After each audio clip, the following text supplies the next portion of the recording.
America में सत्ता बदलने में 60 दिन से भी कम का वक्त बचा है। प्रेसिडेंट ट्रंप की विदाई का वक्त करीब आ चुका है, लेकिन प्रेसिडेंट ट्रंप के कुर्सी से उतरने से पहले अमेरिका का जानी दुश्मन एक्टिव हो गया है। ईरान के राष्ट्रपति हसन रूहानी ने अपने कमांडर कासिम सुलेमानी की हत्या का बदला लेने का प्लान लगभग तैयार कर लिया है। बताया जा रहा है कि बिसात बीत चुकी है। किसी भी वक्त सुपर पावर पर सीधा घात हो सकता है, लेकिन अगर ऐसा हुआ तो खाड़ी में बड़ा बवाल मचना तय है। रूहानी ने बैटलफील्ड सजाया, बेहिसाब गोला बारूद जुटाया।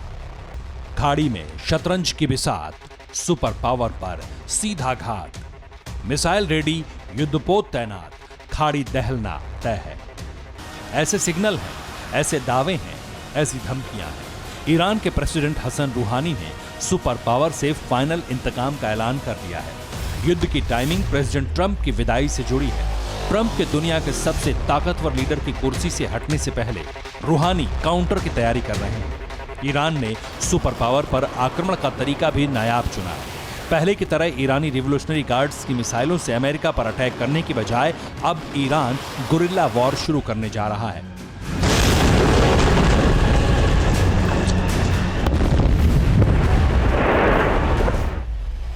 अमेरिका के खिलाफ ईरान ने खाड़ी देशों में तमाम विद्रोही लड़ाकों को एकजुट कर लिया है।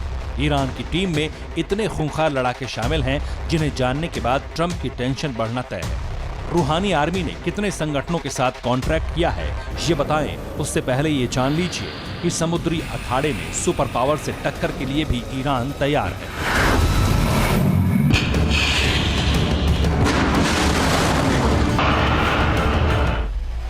19 नवंबर को ईरानी नौसेना में कमांडर अब्दुल्ला राउदकी के नाम से एक एयरक्राफ्ट कैरियर शामिल किया गया। यह युद्धपोत हेलीकॉप्टर, फाइटर ड्रोन और मिसाइल लॉन्चर ढोने की क्षमता वाला है। ईरान के विमान वाहक जहाज की लंबाई 150 मीटर है। मतलब ये कि अब अरब सागर में सुपर पावर के जंगी बेड़ों की दादागिरी को ईरान चुनौती देने को तैयार है।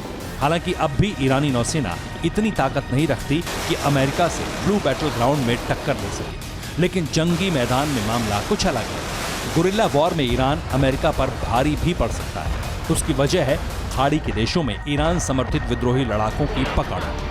ईरान ने अमेरिका के खिलाफ पूरे इस्लामिक देशों में विद्रोही लड़ाकों को जुटा लिया है। ईरान की टीम में खूंखार दहशतगर्दों की सेना भी शामिल हो चुकी है।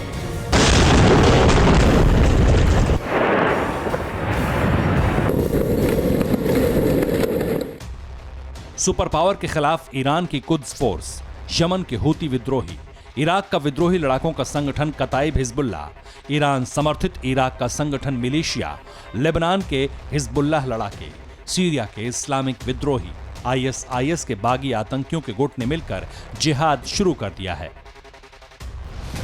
अमेरिका पर अटैक करने के लिए सभी आतंकी गुट एक टीम के तौर पर हमले को अंजाम देंगे। ईरान का प्लान खाड़ी देशों में मौजूद अमेरिकी बेस को दहलाने का है। हमले का शक ईरान पर ना जाए, इसके लिए विद्रोही लड़ाकों को इस्तेमाल किया जाएगा। ये ठीक वही रणनीति है जिसे ईरान ने सऊदी अरब पर अब तक आजमाया है। सऊदी अरब पर जितनी भी मिसाइल हमले हुए, उनकी जिम्मेदारी यमन के हूती विद्रोही लेते आए हैं, जबकि इन हमलों में इस्तेमाल हथियार ईरान मुहैया कराता रहा है। रूहानी आर्मी के इंतकाम के नए स्टाइल में अमेरिकी रक्षा मुख्यालय पेंटागन में खलबली मचा दी है। फिलहाल अमेरिका किसी भी युद्ध में उलझने से बच रहा है। सुपर पावर के यहाँ पावर शिफ्टिंग की प्रक्रिया चल रही है। ऐसे में अगर ईरान के हमले शुरू हो जाते हैं तो खाड़ी युद्ध पार्ट 2 को रोकना नामुमकिन हो जाएगा।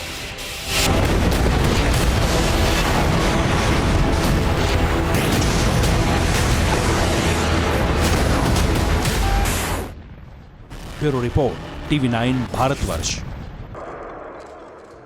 परवाह देश की, सोमवार से शुक्रवार रात 10 बजे TV9 भारतवर्ष पर।